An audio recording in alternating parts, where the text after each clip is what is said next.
Of course, you can do amazing things with text, and when I'm in 3D in AfterEffectsCS6, I can actually go in and go into my geometry options and extrude my text to create this amazing 3D text. And if I add a new light to this, so let's add some ambient light of about 50%, and then add a point light, we'll start to see the effect of the 3D. So adding light really accentuates the 3D qualities. Now, I can go in there and I can add bevels and stuff like that to the text, and it's great. But I find that it's fairly limited what you can do with text.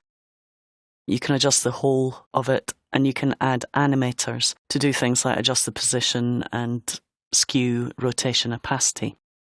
But what I recommend doing sometimes is actually converting text to shape layers, because that gives you some different options. So let's have a look at that.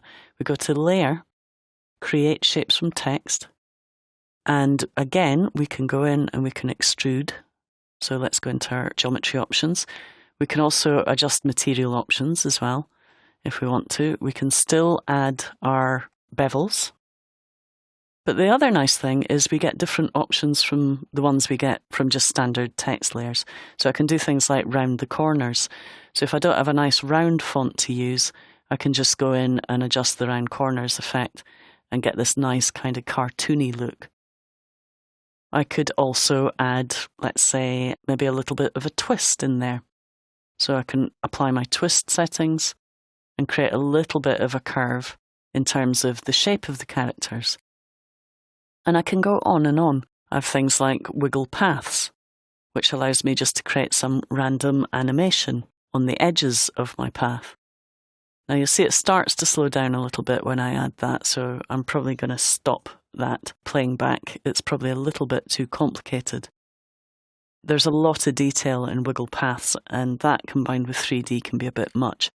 So you want to avoid any of the ones that add a little bit too much detail.